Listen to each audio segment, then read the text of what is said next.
Good morning everyone. এখন 6:30 মতন বাজে, আর ঠিক এতটা রোদ রয়েছে এখানে। আমি একটুখানি গরম গরম হরলিক্স খাচ্ছি। সকালবেলা ঘুম থেকে উঠে মারাত্মক কাঁপুনি দিয়ে ঠান্ডা লাগছিল, বাট এখন ভালো লাগছে, রোদটা গায়ে লাগছে। আর এই যে আমাদের হোমস্টে, কালকে রাত্রে আমরা এখানেই স্টে করেছিলাম। রাত্রিবেলা খুব বেশি ভালো মনে হয় বোঝা যায়নি।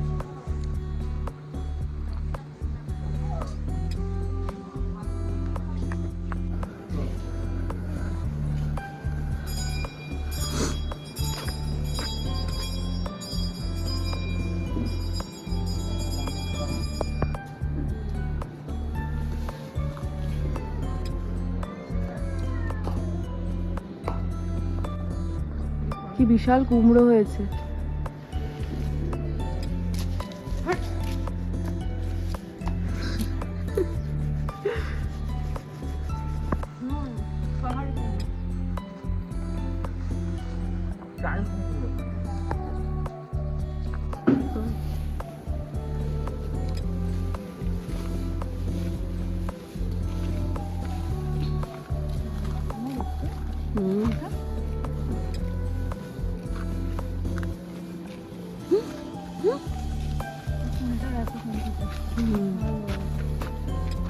শিশির পড়েছে ফুলের উপর, ভালোই রোদ উঠে গেছে সকালবেলা।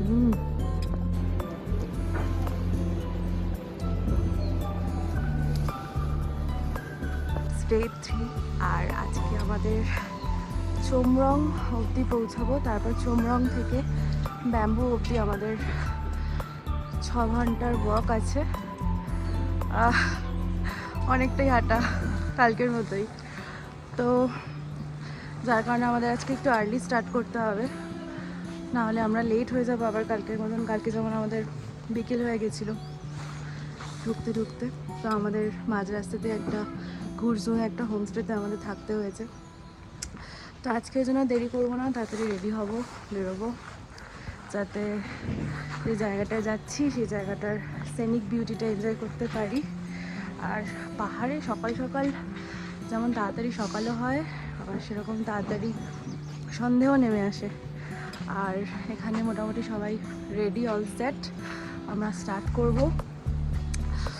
হোপফুলি আজকের এই ট্রাভেল ব্লগটা আরও বেশি এক্সাইটিং হবে, বিকজ আজকের চড়াইটা আরও বেশি টাফ কালকের থেকেও।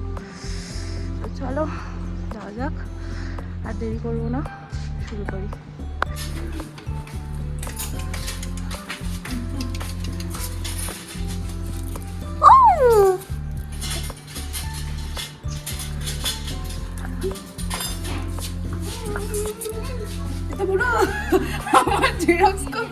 এটা ডিব্বা দিদি বোন লাগছে।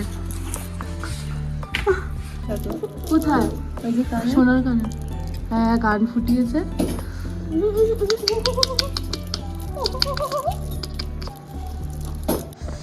All set for today.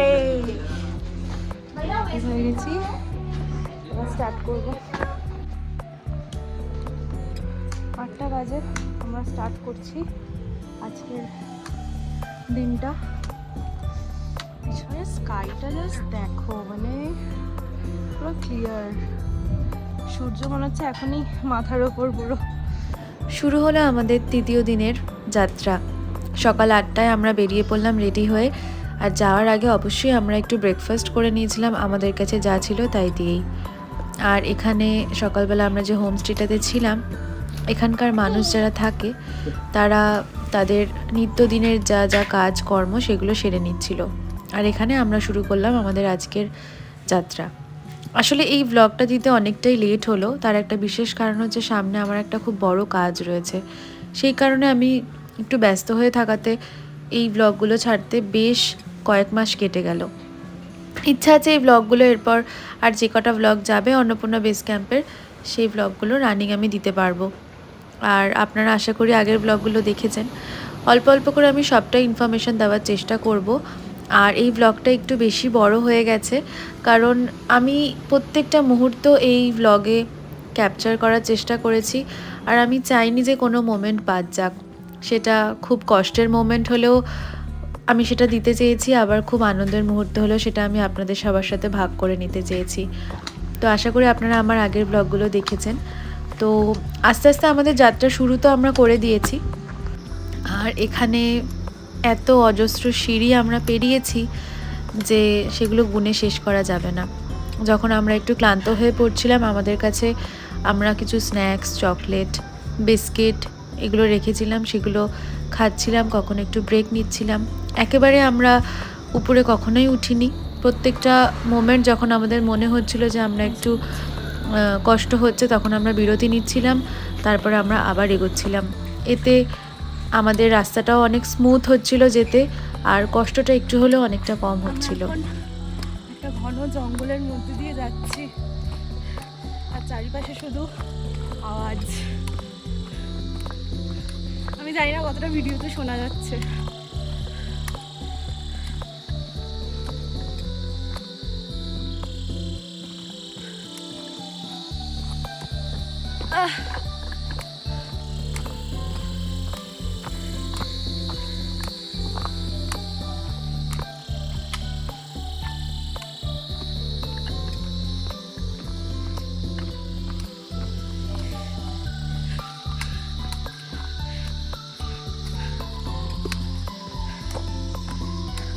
Uncountable stair, এত সিঁড়ি, এত সিঁড়ি, এত সিঁড়ি। অবশ্য স্বর্গ দেখতে গেলে সিঁড়ি তো পেরোতেই হবে, এইটুকু কষ্ট তো করাই যায়। জায়গাটা কি সুন্দর।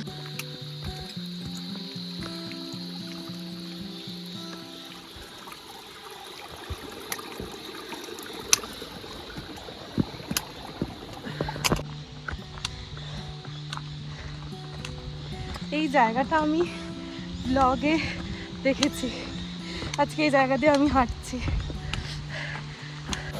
এরকমই প্রতিটা ঝর্ণা, প্রতিটা এলোমেলো পাহাড়ি রাস্তা, আর এই পাশ থেকে যে ঝর্ণা বয়ে আসছে, সেই ঝর্ণার আওয়াজগুলো যেন এখনও আমার কানে বাজছে। যখন ভয়েস ওভারগুলো দিচ্ছি 2 মাস আগের প্রত্যেকটা মুহূর্ত যেন সামনে আসছে। এতদিন পাহাড়ে ঘুরতে আসতাম,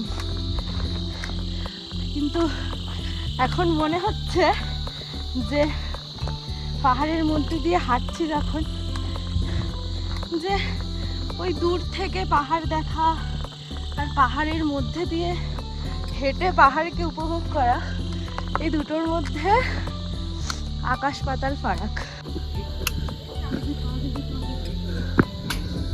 চমড়াও দিকলো দিকলো রান্না।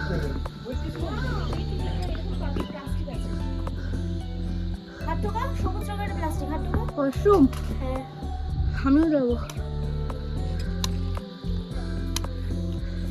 और कितना दूर? 1 घंटा ज्यादा। 1 घंटा? ज्यादा।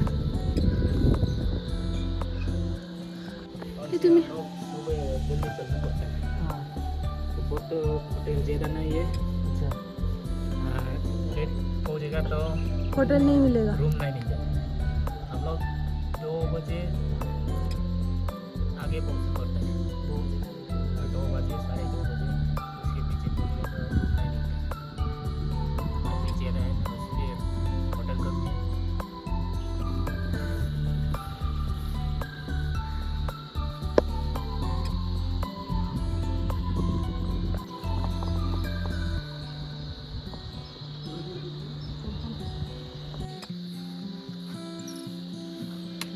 আমরা জল খুঁজছি। Hello guys, test check check, আমরা জল হচ্ছি। বুন্দি বুন্দি জল। এই খেজুর খাই। কোথায় খেজুর? আরে তোমার ব্যাগে। ট্রেকিংয়ের বিন্দুমাত্র কোনো অভিজ্ঞতা আমার ছিল না। আমি কোনোদিনও স্বপ্নেও ভাবিনি যে এই পথ ধরে আমি পৃথিবীর 10ম উচ্চতম পর্বতশৃঙ্গকে দেখতে পাবো নিজের চোখের সামনে। আর সেই যাত্রাটা একদমই কিন্তু সহজ ছিল না। প্রত্যেকটা মুহূর্তে মনে হচ্ছিল গিভ আপ করে দিই। মনে হচ্ছিল এই রাস্তা, এই পথ আমার জন্য নয়। কিন্তু ওই যে পাহাড়কে এতটাই ভালোবাসি যে তাকে ছোঁয়ার বা তাকে এক ঝলক দেখার জন্য এটুকু কষ্ট তো করাই যায়। তো চলুন আপনাদের সেই পথ ধরেই নিয়ে যাই অন্নপূর্ণার দেশে।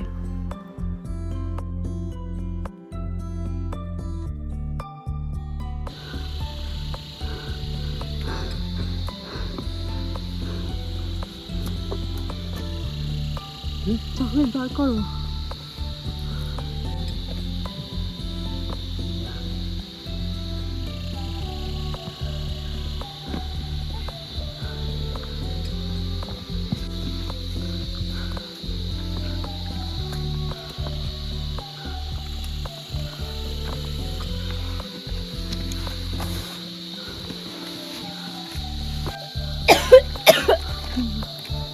জল খাও।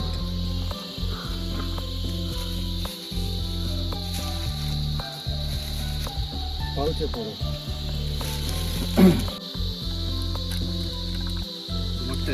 Energy restoration.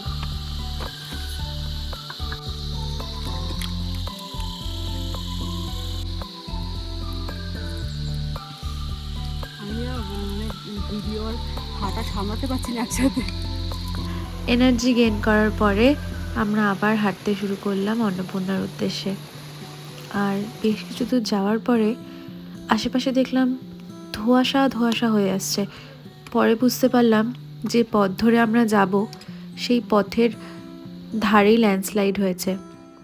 ভগবানের অসীম কৃপা আমরা ওই পথ ধরে যাচ্ছিলাম না। ল্যান্ডস্লাইড হয়েছে। ওখানে যদি আমরা থাকতাম কি হতো? থাকতেই পারতাম, আমরা তো ওই টাইপের জোন দিয়েই তো এলাম। বাবারে, পুরো ধোঁয়ায় ধোঁয়া। আর এই যে পিছনে মাথা পুচড়ে ফিশটেল, পুরো ইলিশ মাছের লেজা। এই রুটের প্রত্যেকটা জায়গায় এরকম মাইলস্টোন রয়েছে, যেখানে দেখে আপনারা বুঝতে পারবেন যে আপনারা সঠিক পথে যাচ্ছেন কিনা, যেটা আমাদের অনেকটা হেল্প করেছিল। কারণ আমরা বুঝতে পারছিলাম না যার কতটা দূর আমাদের পরবর্তী গন্তব্য। তো এই মাইলস্টোনগুলো দেখে আর আশেপাশে যারা ট্রেকার যাচ্ছিল তাদেরকে দেখে আমরা জানতে পারি আমাদের আর কতক্ষণ লাগতে পারে।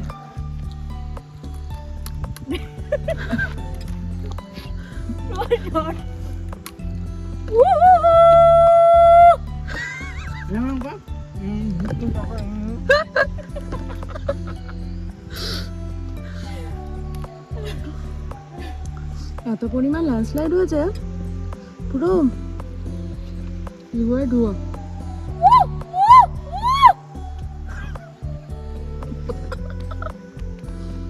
রেডি? হচ্ছে না এবার। হাঁটতে হাঁটতে যখন আমরা ক্লান্ত হয়ে পড়ছিলাম, একটু বিশ্রাম কিন্তু নিচ্ছিলাম, অনেকবার করেছে। তখন আমাদের টিমে পিঙ্কি এরকম আওয়াজ করছিল যাতে তন্ময় সঞ্জিতা শুনতে পারে, কারণ ওরা অনেকটা পিছিয়ে গেছিলো আমাদের থেকে। আর পাহাড়ি এলাকায় ওখানে তো আর নেটওয়ার্ক পাওয়া যায় না যে একে অপরকে ফোন করে বলবো যে আমরা এগিয়ে গেছি বা আমরা পিছিয়ে পড়েছি। তো এরকম আওয়াজ বিনিময় করে আমরা জানতে পারি যে আমাদের যারা সঙ্গী রয়েছে তারা আমাদের থেকে এগিয়ে গেছে বা আমাদের আশেপাশেই রয়েছে। তো বেশ কিছু দূর আমরা এগিয়ে আসার পরেও দেখছিলাম যে এই ল্যান্ডস্লাইডিংয়ের যে ধুয়োটা রয়েছে সেটা আমরা কিন্তু পরিষ্কারভাবে চোখে পড়ছিল। এতটা পরিমাণ ল্যান্ডস্লাইড আমরা পেয়েছি যেটা দেখে একটু ভয়ই লাগছিল। তো আমাদের যে পোর্টার দাদা ছিল সে ওখানকারই লোকাল কাউকে একটা জিজ্ঞেস করছিল যে চোমরং আর কত দূর। তো উনি ওনাদের ভাষায় আমাদেরকে বলে দিচ্ছিলেন যে চোমরং আমরা কতক্ষণে পৌঁছাবো বা কোন পথ ধরে গেলে আমাদের সুবিধে হবে। তো জানার পরে আমরা আস্তে আস্তে এগোতে থাকি। আর এই সুন্দর জায়গাটা যেটা দেখতে পাচ্ছেন সেটা চোমরংয়ের প্রায় কাছাকাছি। এখানে বেশ কিছুক্ষণ আমরা একটু দাঁড়িয়ে ছবি ভিডিও তুললাম। আর এত সুন্দর জায়গা তো আমি এর আগে কখনো দেখিনি, তাই একটু উপভোগ করে নিচ্ছিলাম, মন খুলে প্রাণ ভরে একটু অক্সিজেন নিয়ে নিচ্ছিলাম।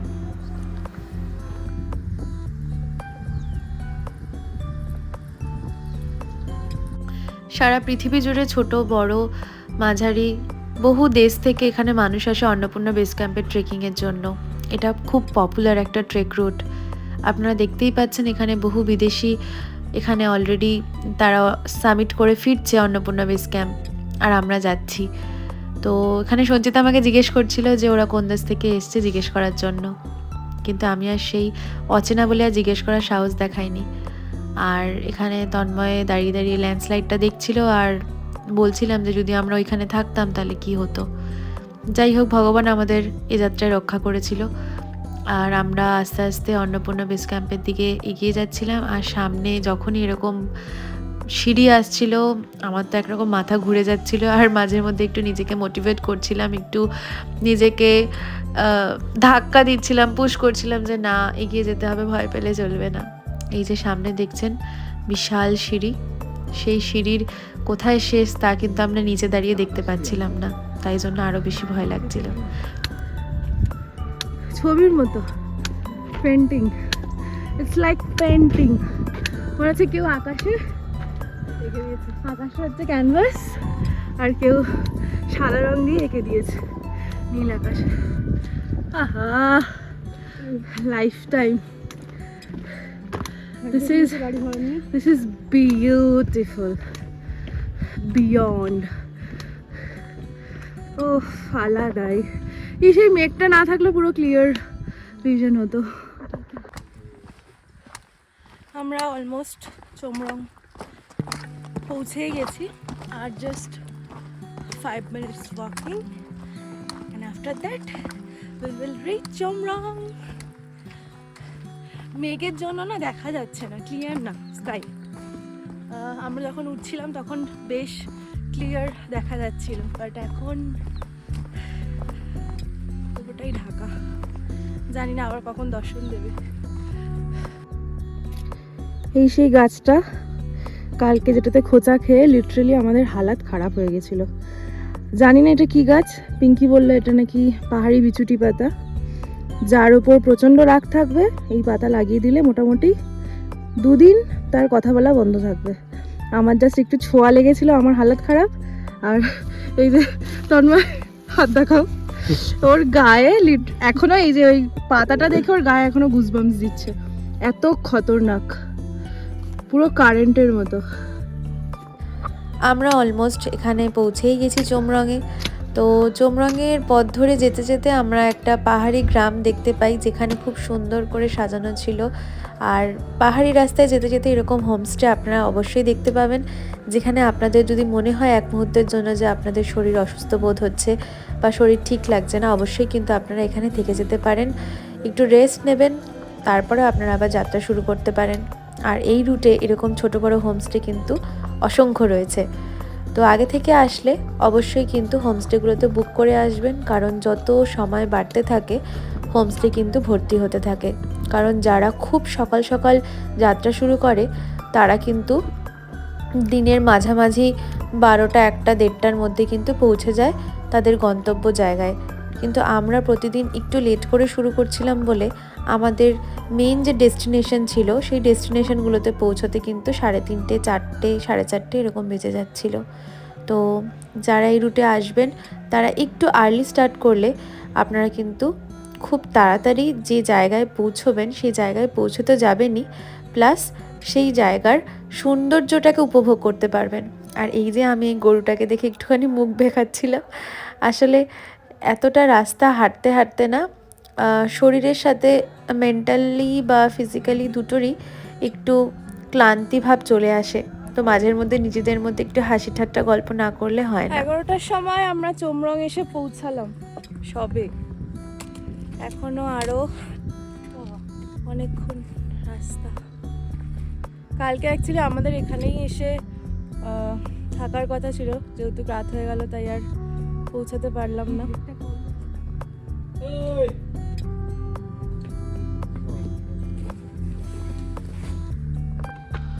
আমি এত পরিমাণ সোয়েটিং হয়েছে, আমার চুল পুরো ভিজে গেছে, খুলে ফেললাম চুল। এখানে একটুখানি ব্রেক নিলাম 5-10 মিনিটসের, একটু চিড়ে ভাজা খেলাম, হালকা স্ন্যাক্স, কারণ আমাদের কাছে পর্যাপ্ত পরিমাণ খাবার রয়েছে। আর এখান থেকে খাবার কিনে খাওয়ার মতন কোনো প্রয়োজন নেই তার, বিকজ ফার্স্টলি খুব এক্সপেন্সিভ, আর দ্বিতীয়ত আমাদের কাছে আছে খাওয়ার, তো সেগুলো শেষ করতে হবে, নাহলে ব্যাগ খালি হবে না। তো সেই জন্য আমরা খেয়ে আবার রওনা দিলাম। দীর্ঘ 5 ঘন্টার রাস্তা আবার। চোমরঙে কিন্তু অন্যান্য জায়গার তুলনায় হোমস্টের সংখ্যা বেশি আছে। আর এখানে আমরা ফার্স্ট যে সিমটা কালেক্ট করেছিলাম নেপাল থেকে, সেটা এখানে এসে আমরা ফার্স্ট নেটওয়ার্ক পাই, কারণ এখানে একটা বিশাল বড় টাওয়ার রয়েছে যেটা থেকে নেটওয়ার্ক পাওয়া যাচ্ছিলো। আর সেখানে এসেই আমি সবার প্রথমে যেটা করেছিলাম যে বাড়িতে ফোন করে জানিয়েছিলাম যে আমরা ঠিকঠাক আছি, আর কারণ বাড়িতে সবাই চিন্তা করছিল। আর এই পথে এরকম ছোটোখাটো এরকম হ্যান্ডক্রাফটেডের দোকান রয়েছে, যেখানে জীবাশ্ম থেকে শুরু করে অর্নামেন্টস থেকে শুরু করে সুন্দর সুন্দর টুপি, মাফলার, জ্যাকেট সবটাই পাওয়া যাচ্ছিলো, ঘর সাজানোর সামগ্রী। তো এই দোকানটা থেকে বেশ কিছু জিনিস আমরা দেখছিলাম, কিন্তু অন্যান্য দোকানের তুলনায় কিন্তু এই দোকানগুলোতে দাম অনেকটাই বেশি ছিল। আমরা এখন চেকপোস্টে, এখানে আমাদের যে পারমিশন করানো হয়েছিল সেই পারমিশনটা এখানে চেক হবে, আফটার দ্যাট আমরা এগোতে পারবো। তো ওখানে এখন তন্ময় পারমিশনটা করাচ্ছে আমাদের সব।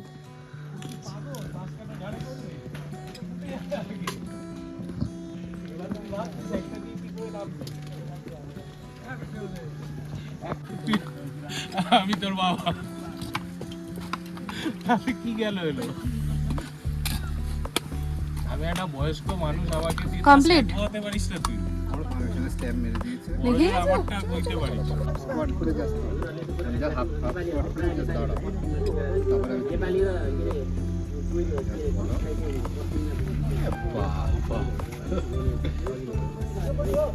আলাদা স্ট্যামিনা।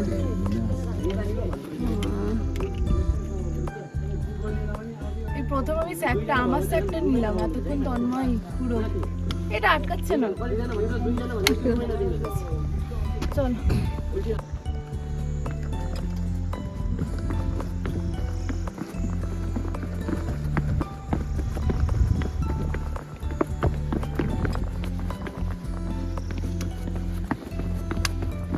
এই গোবরের গন্ধ আমি জাস্ট আর নিতে পারছি না।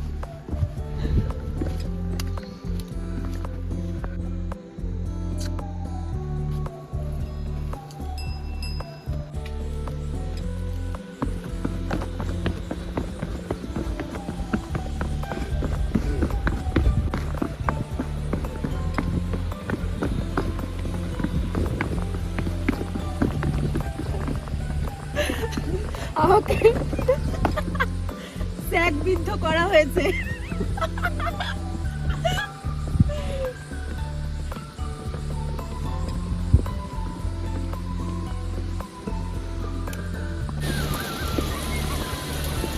জল ভরে নাও।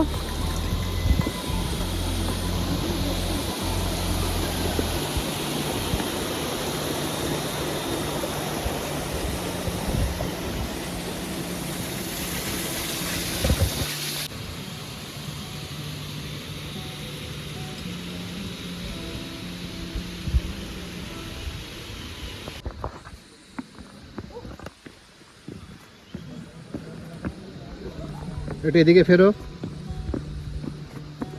হাঁটতে হাঁটতে চলো।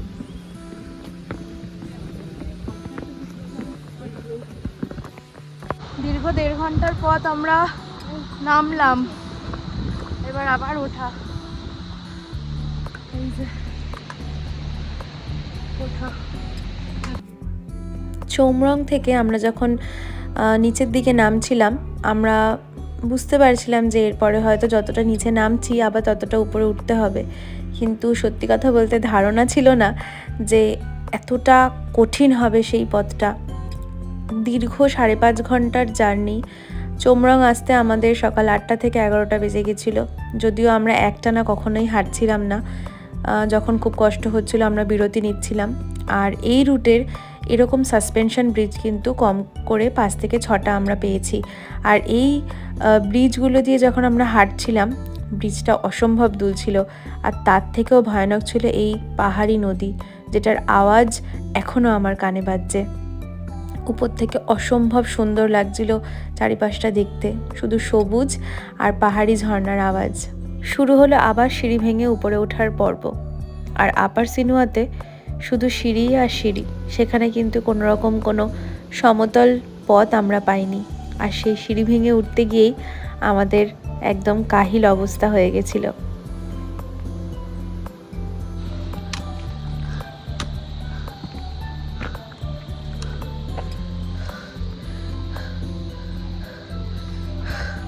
বেশ কিছু দূর যাওয়ার পর আমি এই বৃদ্ধ মানুষটিকে দেখতে পাই, যার মাথার উপর কত কুইন্টাল ওজন ছিল তার কোনো আইডিয়া আমাদের ছিল না, কিন্তু অথচ অত ভারী ওয়েট মাথার উপর নিয়েও যে এরকম হাসি মুখে ক্যামেরা ফ্রেন্ডলি হয়ে পোজ দেওয়া যায় তা এনাকে দেখে আমি শিখেছি বটে। আর এখানে আমরা একটু রেস্ট নিচ্ছিলাম। আর এই যে দেখুন সঞ্চিতা তন্ময় ওরাও বসে রেস্ট নিচ্ছে। আর তারপরে আমরা আস্তে আস্তে আবার এগিয়ে গেলাম সিঁড়ি ভেঙে উপরের দিকে। পাহাড়ি মানুষেরা যতটা সরল হয়, তাদের ঘরবাড়ি দেখলে বোঝা যায় যে তারা কতটা শৌখিন, কতটা সাজানো গোছানো। প্রত্যেকটা হোমস্টেতে এত সুন্দর সুন্দর ফুল গাছ দেখে মন ভরে গেছিল আমার। এক একটা ফুল গাছে এক এক ধরনের ফুল ফুটে আছে, কোনোটা কিন্তু এক রকমের দেখতে নয়, বিভিন্ন রকমের ফুল ফুটে আছে। কোনোটা গোলাপি, কোনোটা লাল, কোনোটা সাদা, কোনোটা হলুদ। প্রত্যেকটা হোমস্টেতে ওদের নিজস্ব কিন্তু ফুলের বাগান ছিল। আমরা এতক্ষণে সিনেমা এলাম, আপার সিনেমা, তাই তো?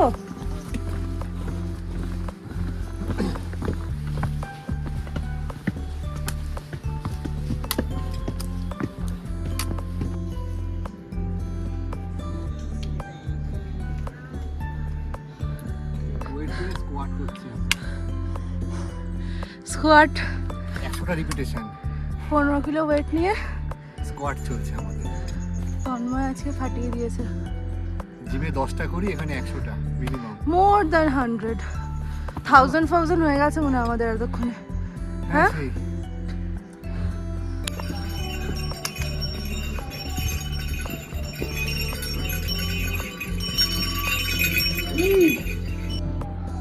কারণ আমি যা বুঝলাম আমার হাঁটতে বা সিঁড়ি চড়তে কোনো প্রবলেম নেই, যেটুকু ফিটনেস আছে, শুধু পিঠে ওয়েট নেওয়া যাবে না।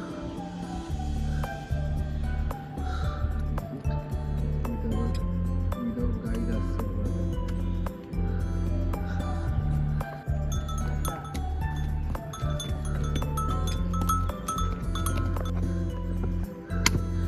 কি মনে হচ্ছে? মনে হচ্ছে আমরা এখন মেঘের রাজত্বে প্রবেশ করলাম। এতক্ষণ নিচ থেকে দেখছিলাম, এবারে আস্তে আস্তে ঢুকে যাচ্ছি মেঘের মধ্যে। ভিতর।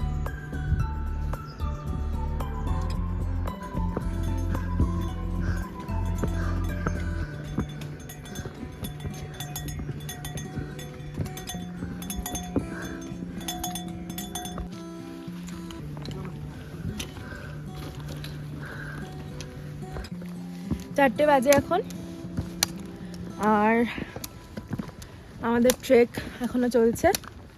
বাট দ্য থিং ইজ, আজকে আমাদের ব্যাম্বু যাওয়ার কথা ছিল, সেটা মনে হয় না পসিবল হবে, বিকজ আবার কালকের মতন সন্ধে নেমে আসছে। তো পাহাড়ের নিয়মই হচ্ছে সন্ধ্যের আগে যে কোনো একটা জায়গায় স্টে করে যাওয়া, বিকজ এই রুটগুলো জঙ্গলের মধ্যে দিয়ে, তো কোনোভাবেই সন্ধে নেমে যাওয়ার পরে হাঁটা যাবে না, বা উচিতও না। যাবে না বলবো না, উচিত না।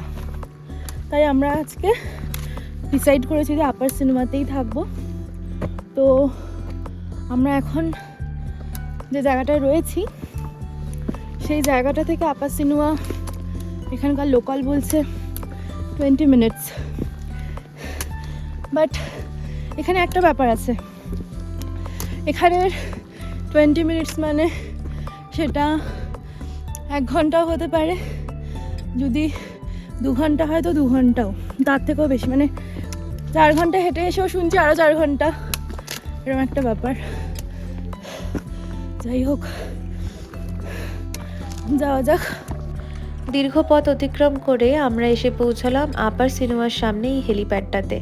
এখানে বেশ কিছুক্ষণ বসে আমরা একটু ছবি তুললাম, নিজেদের মতন করে একটু সময় কাটালাম। বেশিক্ষণ থাকতে পারিনি কারণ বেশ ঠান্ডা লাগছিল। আর আমাদের উদ্দেশ্য ছিল যত তাড়াতাড়ি সম্ভব আমাদের হোমস্টেতে গিয়ে পৌঁছানো। আমরা যখন এখানে এসে পৌঁছালাম তখন আমি জিজ্ঞেস করলাম আপাস সিনেমার কিতনা দূর ভাইয়া, বলে আপ তো আপাস সিনেমাই হ্যাঁ, यही তো হ্যাঁ আপাস সিনেমা। তারপর সারপ্রাইজটা বাকি আছে, এসো। ये है अपर सिनेमा। বলছে आप कॉन्ग्रेचुलेशंस, आप पहुंच गए। नहीं पहुंच सर।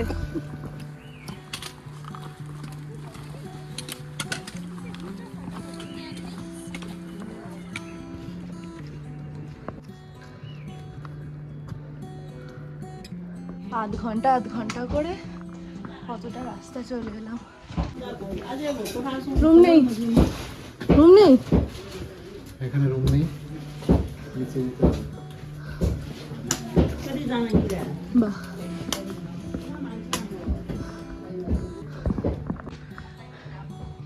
এখানে কোথাও রুম অ্যাভেলেবেল নেই এই মুহূর্তে। আর আমাদের আগে থেকে কোনো বুকিংস অ্যান্ড অল কিছুই ছিল না। কি হবে আমি জানি না। আমাদের প্ল্যানিং ছিল আজকে ব্যাম্বু বেরিয়ে যাওয়ার, বাট সেখানেও নাকি রুম নেই।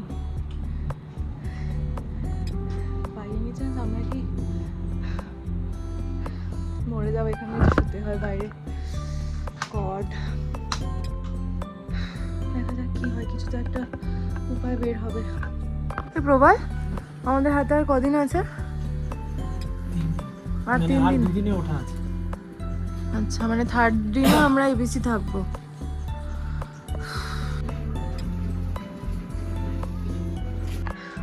ফাইনালি রুম পাওয়া গেছে, 5 স্টার। জাস্ট ওয়েট, দেখাচ্ছি।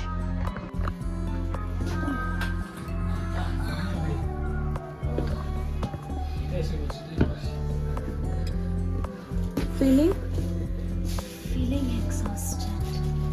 না অ্যাকচুয়ালি ভুল বললাম, ফিলিং সো গুড। এই ঘরটা তো ভেঙে যাচ্ছে। রুমটা একটা আলাদাই ব্যাপার আছে।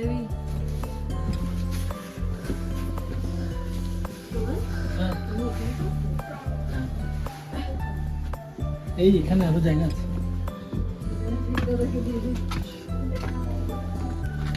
এদিকে কিছু নেই।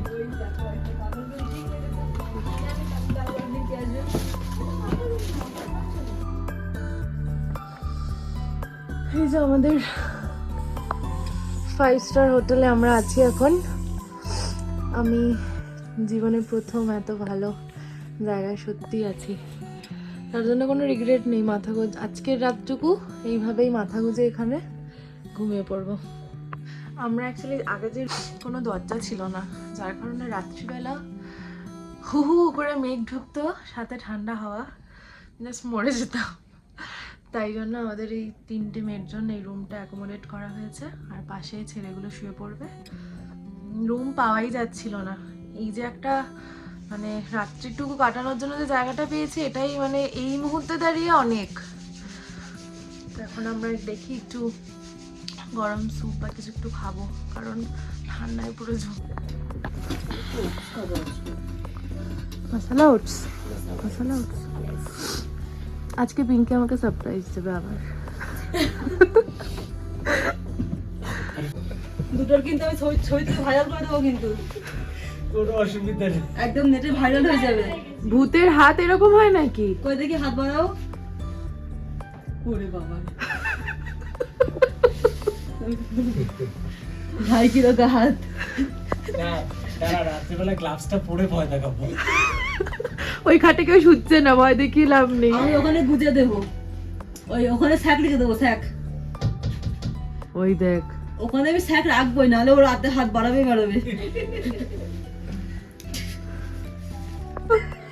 এমা, বিড়াল উঠে এসছে আমাদের ঘরে। থাক থাক থাক থাক থাক থাক। আমি তখন বললাম না, বাথরুমে গেছিলাম, দেখি ও আমি তাই দরজা খুলে দেখি ওরা মুড়ি দিয়ে শুয়ে রয়েছে, উপরে বিড়াল বসে। What happen? তুমি এত রাত্রে আমাদের ঘরে কি ভিজিট করতে এসছো? সবকিছু ঠিকঠাক আছে কিনা দেখতে এসছো? হ্যাঁ, কি পরিষ্কার গো। আমরা এখন এই হোমস্টেটার যে খাওয়ারের যে জায়গাটা, সেখানটায় বসে আছি। সব লাইন দিয়ে বসে খাচ্ছে আর আমি ফোনে চার্জ দিচ্ছি, তাই জন্য বসে থাকতে হচ্ছে। কারণ এখানে আরও অনেক ফোন রয়েছে, লোকজন আসছে যাচ্ছে। চার্জের জন্য মনে হয় 50 রুপিস চার্জিংয়ের জন্য। 150 ছিল, সেটাকে কমানো হয়েছে। আর ওয়াইফাই ইচ ডিভাইস 150। আর খুব ভাত খেতে ইচ্ছা করছে, আর পাচ্ছি না এই ম্যাগি স্যুপ খেয়ে থাকতে। তো যা দাম শুনলাম তারপর আর খেতে ইচ্ছা হচ্ছে না। প্লেন ভাত, ডাল আর একটা মনে হয় পাঁপড় দেবে, 750 টাকা। ভাবলাম আমরা কষ্ট করে অ্যাডজাস্ট করে নিই, তবে রাত্রের ফ্রাইড রাইস বলেছে, তো আমরা সবাই ফ্রাইড রাইসই খাবো আগের দিনের মতন শেয়ার করে। আর এসে তো আমাদের কাছে যা যা ছিল খাবার, স্যুপ, ম্যাগি, সেগুলো করে আমরা খেয়েছি, মানে ভাতটা দরকার ছিল। যাই হোক, পরিস্থিতি, সিচুয়েশন সবটা বুঝে আর কি। আমি আবার দেখাই যে এখানে সবাই খাচ্ছে, কি সুন্দর লাইন দিয়ে একটা টেবিলে বসে।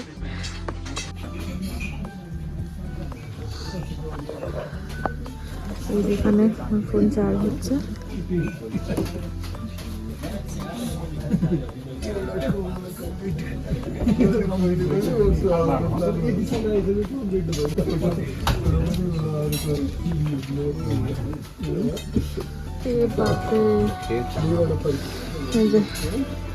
গরম গরম কফি এসছে, তুমি একটু খাও।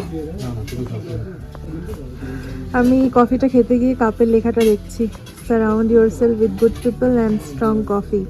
Yes, I'm already.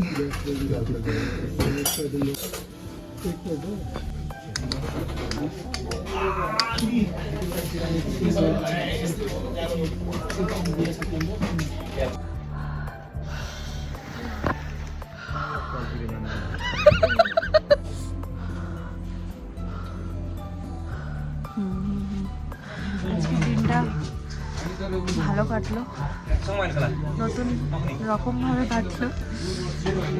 আর আজকের দিনটা আমরা আরও এক ধাপ এগিয়ে যাবো অন্নপূর্ণার দিকে। আর যেন দশ হয়েছে না, বিকজ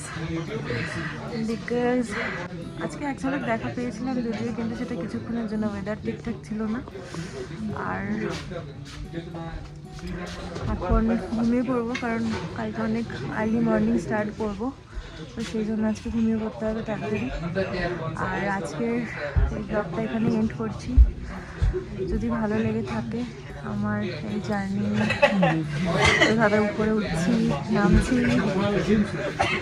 অবশ্যই লাইক করো, কমেন্ট করে জানিও, আর সাবস্ক্রাইব করো। Good night, tata. সেদিন ছিল কোজাগরি পূর্ণিমা, আর পূর্ণিমার রাতে চাঁদের আলো যেন ওই ছোট্ট ঘরের জানলা ভেদ করে আমাদের উপর এসে পড়ছিল, আর আমরা সাক্ষী থাকলাম সেই সুন্দর মায়াবী মুহূর্তের। দূরে ওই যে মাছাপুছারের উপর যখন চাঁদের আলোটা পড়ছিল, এক অদ্ভুত সুন্দর লাগছিল। এ দৃশ্য যেন ভোলার নয়। আজকের ব্লগটা এখানেই শেষ করলাম। ভালো লাগলে চ্যানেলটা সাবস্ক্রাইব করে দেবেন।